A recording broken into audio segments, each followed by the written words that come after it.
Have you ever tried to move something with your mind? Like you just thought about it really hard and it moved?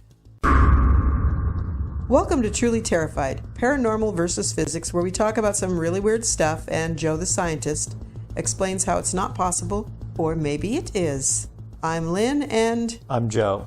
Telekinesis is an amazing skill, I can see you laughing in your head, where a person can affect physical things with only their mind. Like in the movie Carrie, where she sent things flying through the air. It is also known as psychokinesis, which for some reason I thought was funny.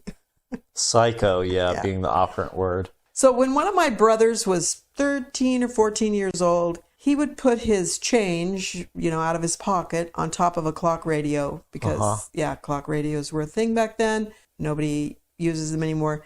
But it actually wasn't digital. It had little tiny pieces that had the numbers on them and they flipped over. And it would make a little click, click, click when it flipped over. So one night he was laying in bed and those coins started flying off of the clock radio, flying across the room, one by one. Not all at once, just one by one. He tried to duplicate the conditions. He examined the clock. Does when the minute hand, when the little number clicks over, did it vibrate? He could not figure out what caused it. Nothing else shook or moved. So that's not really telekinesis, but that's about the closest thing in my own experience I can say, because I don't know what was going on in his mind when he was laying in bed. That's about the closest thing I can say that I've ever heard of personally. I did see some stories online, but they sounded like the people were... nuts. I wasn't going to say it like that, but yeah. Okay, so I've had this limited experience. I couldn't find any real experiences online that sounded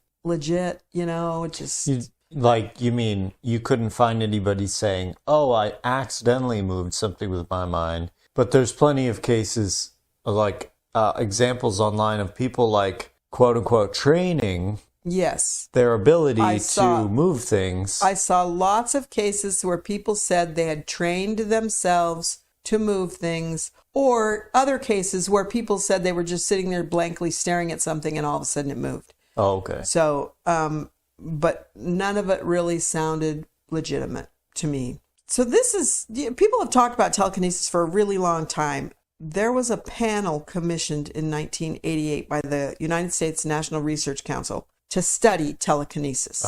They concluded there was no scientific evidence, even though plenty of people have stories and believe not only it's possible, but it's happening every day. But that study, its purpose was to investigate military applications, possible military applications. Yeah, could you imagine if you had soldiers who could just stop bullets with their minds or something? Or send a bullet, if it's going in a direction and then just change its trajectory. Also, some of those reasons that they quoted were, for example, to jam or disrupt enemies' weapons. That would be useful. The panel heard from a variety of military staff who really believed in telekinesis. Wait, the people who were studying it didn't?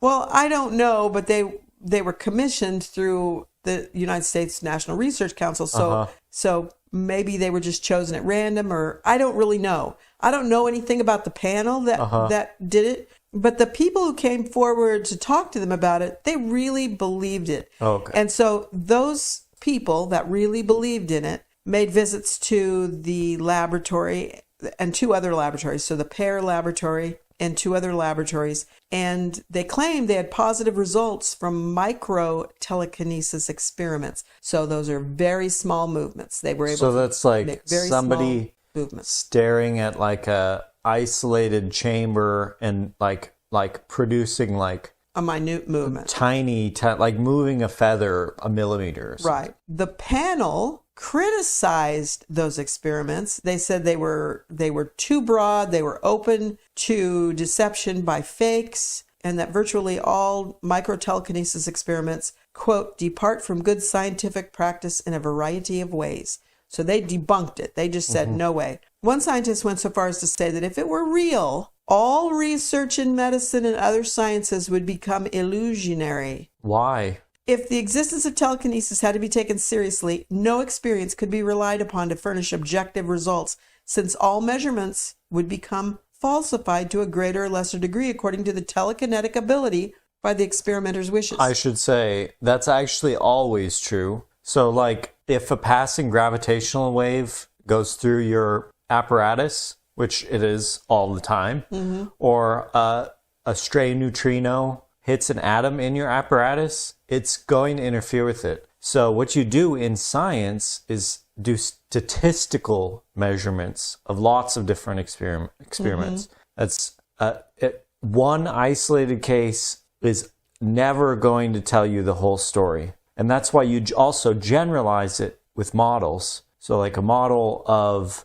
the thing you're studying is you're saying how it works and how you can predict things using that. But the situation itself, there's just always too much noise. So yeah, a stray, like, random telekinetic guy walking down the street could influence your apparatus. The same could be said about ghosts and whatever, right. All sorts of stuff. A mouse in your building walking around might vibrate the thing and. Okay, so that brings me to something that I wanted to talk about. I was going to talk about it later, but I'm going to bring it up now because there's an article on Medium that had Medium. It's like no, it's not. It's not about. It's not about paranormal like stuff. No, it's not at all. So this author, John Mass, claims telekinesis is real. You are telekinetic, and he can prove it in 2 paragraphs. Okay. I see you smiling. Go on. He says you could alter the entire universe with a single thought. He paraphrased a passage in the book God's Debris by Scott Adams. I have not read that book, but I'm taking him at his word at it. Here's how you can become telekinetic in a flash. Close your eyes and think of something remarkable. He suggests a pink giraffe, but you could choose a purple teapot. It doesn't really matter. Okay. Just something you can visualize easily that's really remarkable. Think of that thing for 5 seconds. Okay. The 5 seconds time is just arbitrary. It's just to illustrate that for a brief moment, you should think of something unusual that is so striking that it should hold your attention for just that moment.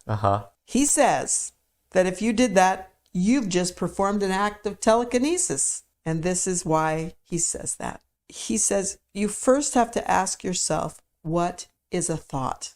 You're nodding. A thought is change of state in your brain. He says a thought is a series of electrical impulses in your mind, accompanied by the movement of neurotransmitters. Does that sound accurate? Yeah, sounds good. They are molecules, and like all matter, they have gravity. Yeah, true. So we're back to the butterfly effect. Yeah, in a sense, yeah. Gravity is a force. It has effect on all matter. Every bit of matter is gravitationally affected by every other bit of matter, and every bit of matter has a gravitational effect on every other bit of matter. So the movement of neurotransmitters in your mind, when you thought of that pink giraffe or whatever, made a small, but positive disruption in your gravitational field. True. That small disruption led to a very, very tiny change in the position of every atom in the universe. And actually, a much bigger force would be the electromagnetic force your nervous system is creating. Because gravity is actually very weak. But if you, for instance, like imagine twitching your finger, at some level there's electromagnetic waves being produced by your nervous system because of that. I mean, it's like they're moving maybe like a tiny microscopic dust particle by almost imperceptible amount, And yet, in people who are amputees or quadriplegic, they use those electrical signals of thought, and it's not perfected yet, but they're getting better at it, to actually allow you to have a prosthesis put on or to operate a computer system just thinking it. Yeah. Well, yeah, actually, and that is a thing like for like people who control screens with their eyes and where they do the interfacing with your nerves for like, various things. And some of them are, I think they're non-invasive. They just sit there. Actually, they also have they can look at your brainwaves, and like do MRIs. And fMRIs or whatever, and the activity in your brain through like a process where the computer learns to detect, what certain signals are. You can then control things. Yes. So that's telekinesis. Yeah. So consider what really is telekinesis. I mean, look, I'm moving my hand via my brain is saying. I looked up the definition of telekinesis, and it varies according to the bias of who writes the definition. So if the person is biased against paranormal things, they say it in very anti-paranormal terminology, that it's a pseudoscience and blah, blah, blah. Other people say that it is the ability to make things move without physically interacting with it. So if you told somebody, hey, would you go move that thing? You know what I mean? So you tell it's hard to define it. It is hard to define it. So, for instance, let's say in the future they discover, you have like a ghostly body attached to your brain, and it can kind of move around. And they discover that you can cause this ephemeral body to go and move things at a distance. Is that telekinesis? Because you have a physical form that's still attached to you, that you have control of, that's moving around, that can go and interact with things. It would kind of look like telekinesis. I believe that if you didn't understand what was going on, you would say it was telekinesis. If you did understand what was going on, you'd give it another term. Paranormal. That's just like what paranormal stuff is, right? Yes. Here's something we don't understand. So we're going to say it's paranormal. Exactly. That's what I say every freaking episode, Joey. Okay, I'm going to go back to what this guy had to say. So he did go into some more detail about this. He says there's some debate about the speed of gravity. Some thinks it's instantaneous. Some people think it travels at the speed of light. But gravity? Because he says you're affecting gravity by making these tiny atoms move. As far as anyone can tell, it moves at the speed of light. So just get that out there. Okay, but some people, I looked it up. Some people do believe it's instantaneous. Oh, well. Instantaneous? Gravity is real. We know that it's real. Yeah, gravity is real. And just so you know, if you put a magnet in water, it continues to work. Yeah, true. Well, as far as we know.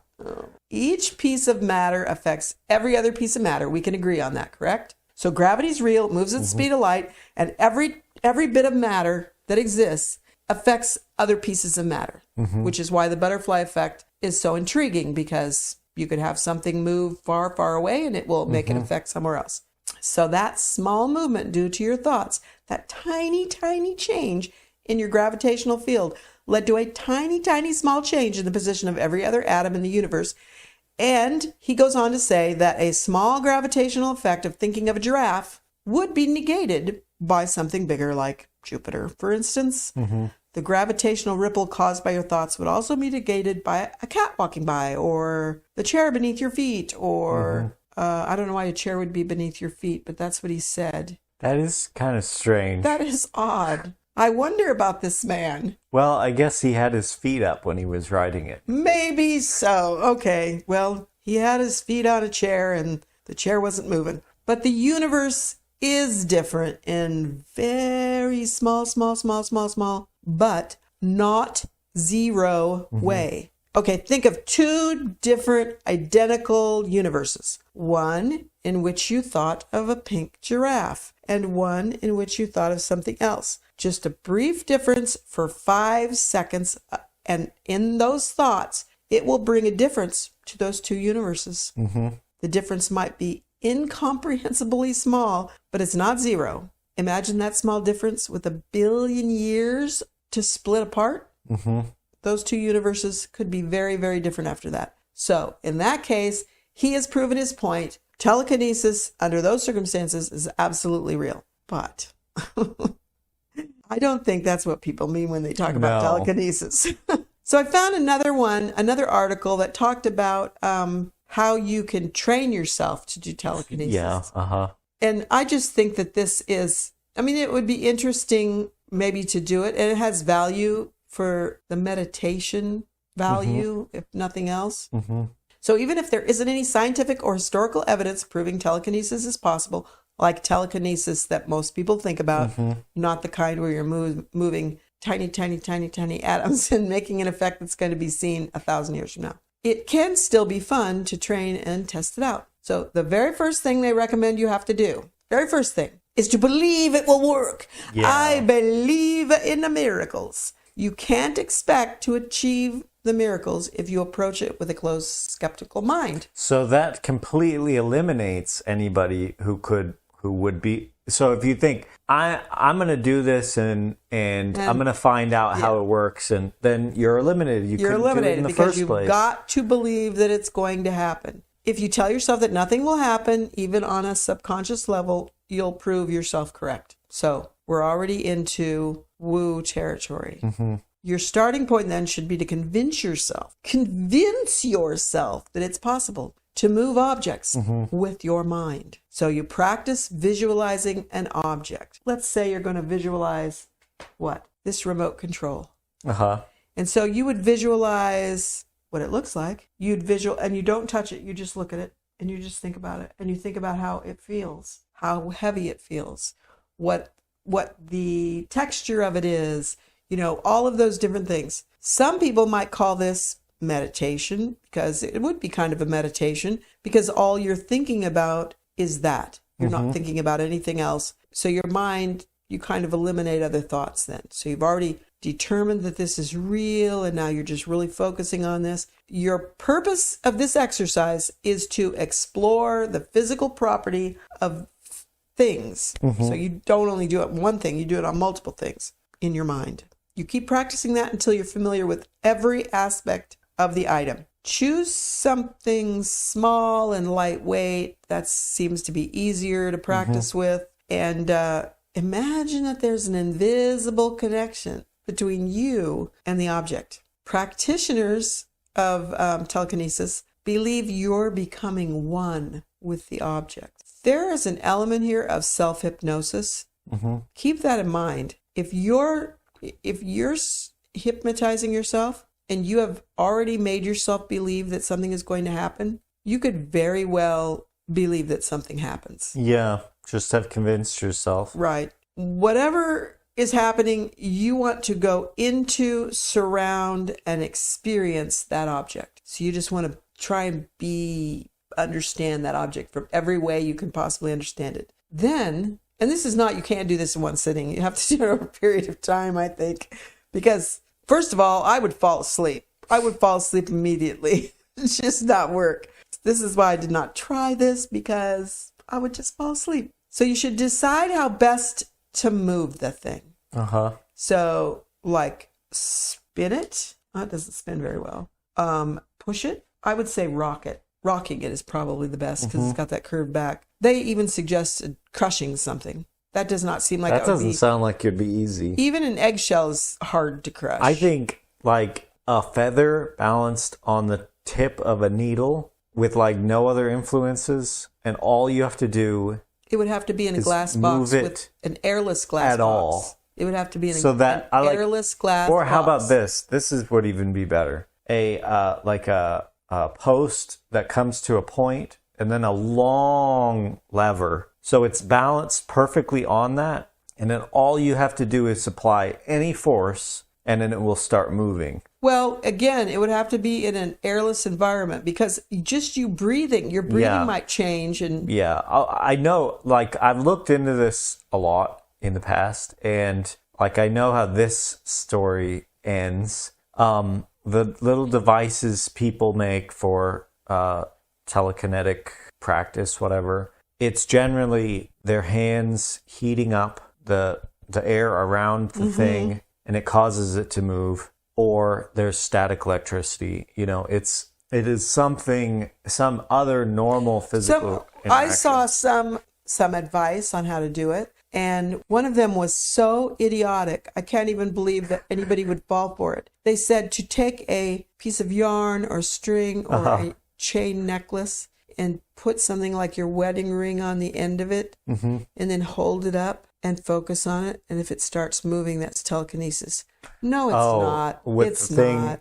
It's like the old thing where I can't even remember the context where they typically do this. Probably in school, where it's like you hold this long pendulum and it swings back and forth or something, and then yes or no, and then yeah, and women do it to find out what they're going to have with their baby, boy or girl, or So not school, but like as a kind of a pseudo paranormal, like but it's more like a thing. Party game. Yeah. And it definitely is influenced by your hand moving. Now, that's not to say that I don't believe it works, because I do believe that the person holding the chain is influencing it and may have some psychic ability or something. Yeah. So, and then you decide, what the thing is going to be. And then if it moves, that's telekinesis. So that's, that was just absurd.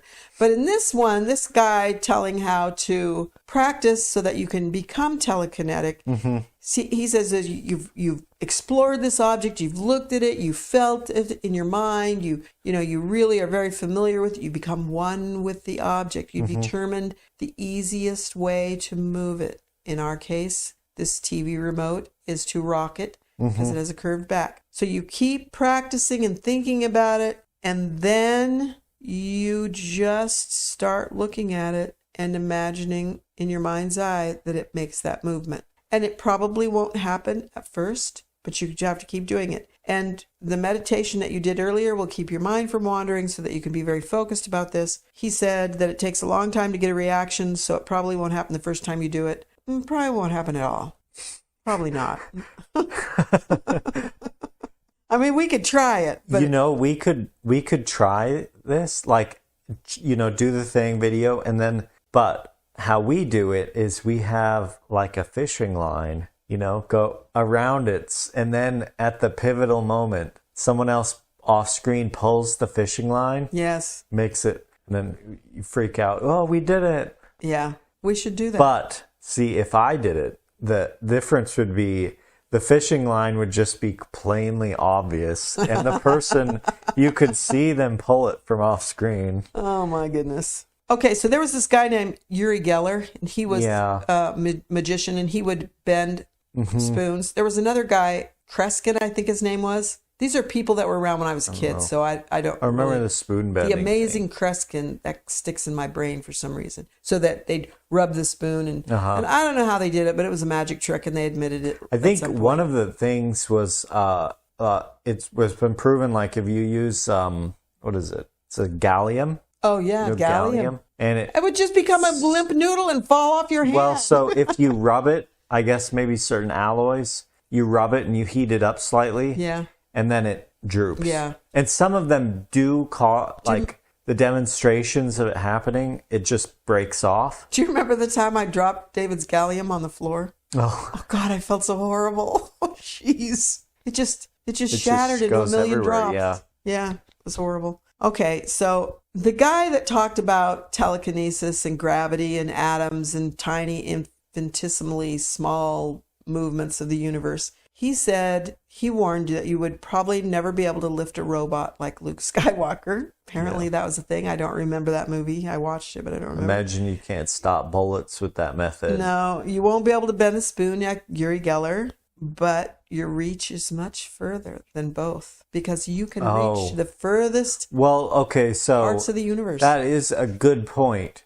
Like you have to be able to classify telekinesis. Okay, can I only do telekinesis 10 feet from me? Can I do it? Can I look through a telescope and move something on the moon? And then it's like, okay, if I'm watching a live TV program and I focus on something there, can I move that?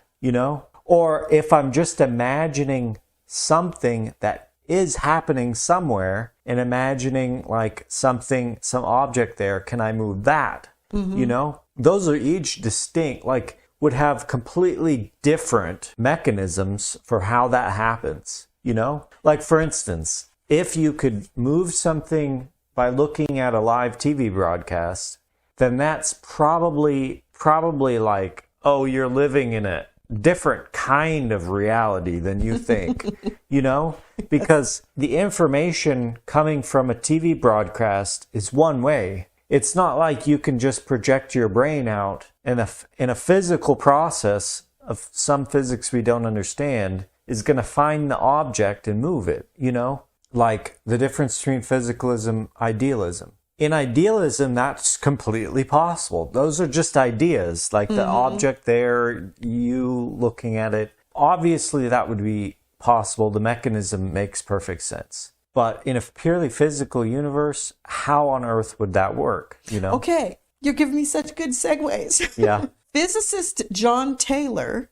who has investigated lots of different parapsychological claims, he wrote that an unknown fifth force causing telekinesis would have to transmit a great deal of energy. The energy would have to overcome the electromagnetic forces binding the atoms together because the atoms would need to respond more strongly to the fifth force than to the electric atoms. That makes sense. He's saying that it doesn't because you're looking like it would doesn't make any sense. It would have to be... There would have to be an unknown fifth force. Some other force, like the guy who said that there was this other material that made people burst into flames and burn up. Yeah. Okay, so he's saying, and he doesn't believe this, but he says there would have to be another force that we don't know about that was stronger than the electromagnetic forces that binds atoms together. So what he's saying, like, for instance, if I was telekinetic and I lifted a weight off of a table, the force would have to be stronger than the force between the electrostatic force between the weight and the table. Right.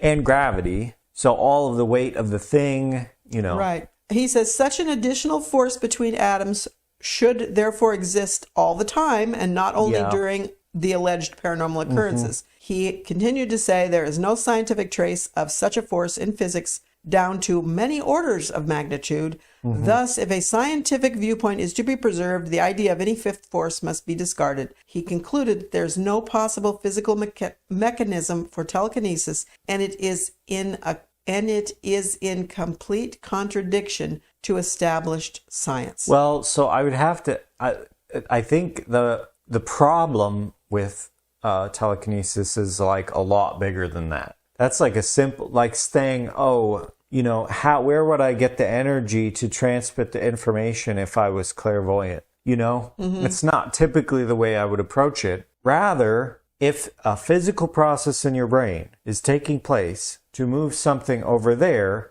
what is the intermediary between your brain and the thing over there?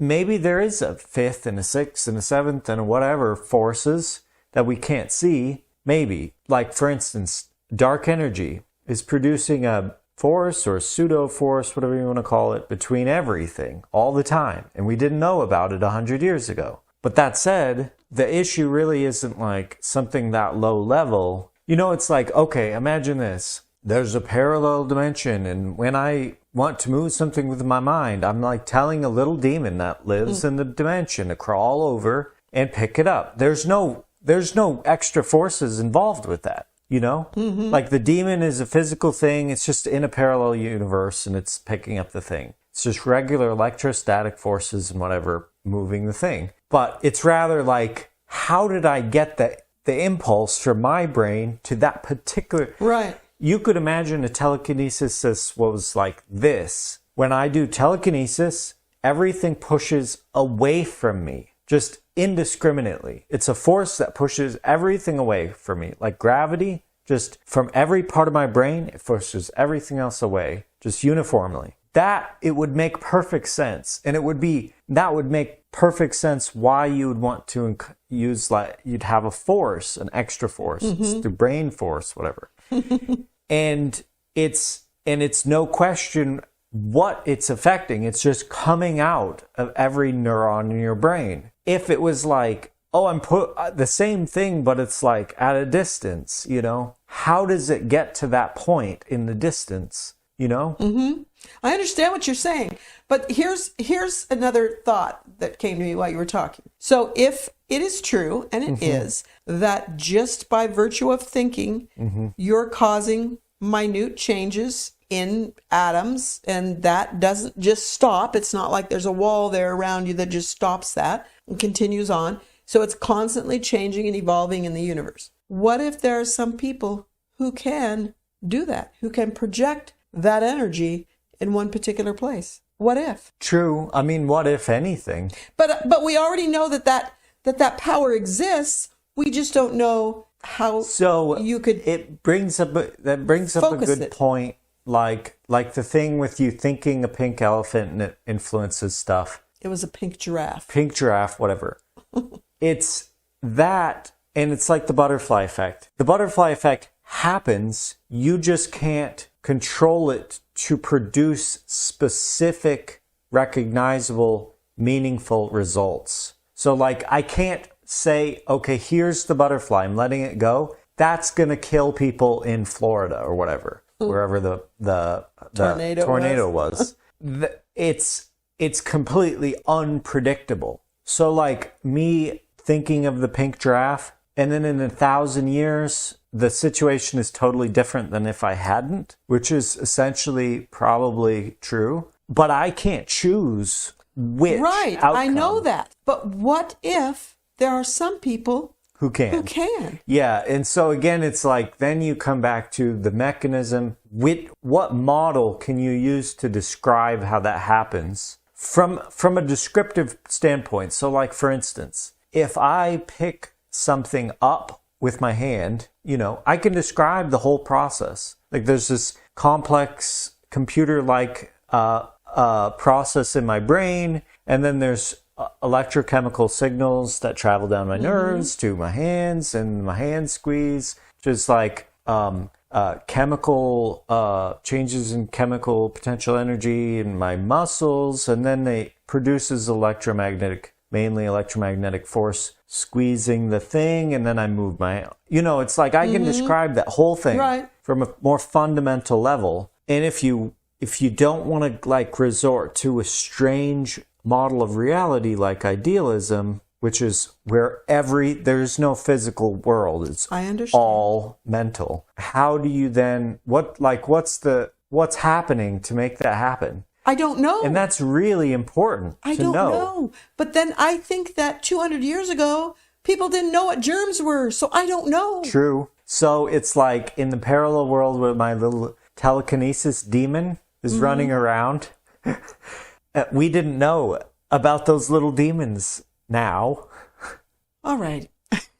Oh, and by the way, if you believe in ghosts, the ghosts, like moving things, like we've talked about your experience, then that is probably telekinesis is probably more related to ghosts moving things. I'll buy that. Than you moving things.